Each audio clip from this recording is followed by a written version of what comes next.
sleeping bag, and then you have to tie your sleeping bag to something, anything.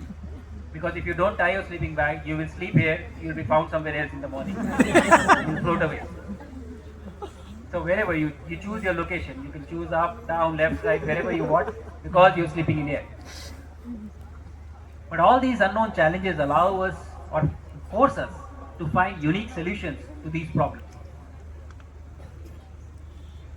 Tell you about Indian researchers who were able to conduct science in microgravity and get back their results.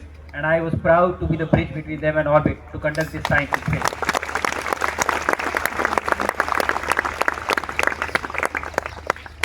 And what has happened as a result of this is now we know how to do science.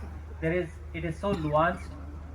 The enabling of a simple science experiment in space. I will just highlight one aspect. There was an experiment on microalgae. I was growing them, deploying them every day morning and getting them back, putting them back in the black bag every day evening. Very simple. The last day I was supposed to sample that. And to sample that we had to use a syringe and pull out the microalgae from the pouch and put it in a small capsule and freeze it for preservation.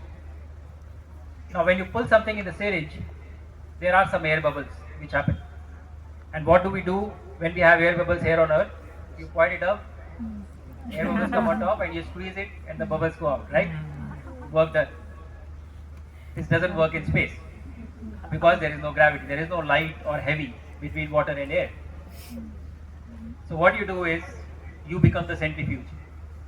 And so you rotate 3 or 4 times so that because of that force, the bubbles and the liquid become on the each side, and then you squeeze or you pull to separate it out.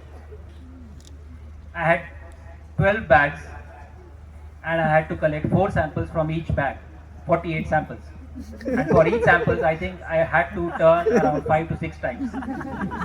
I was a great ballerina in space that day. A lot of fun, but very interesting lessons that you bring back with you of how to do it, how to enable it for ourselves. And as we go into the future, as we are developing our own space station, I think these are valuable lessons for us, which we are going to use for our own program. So let me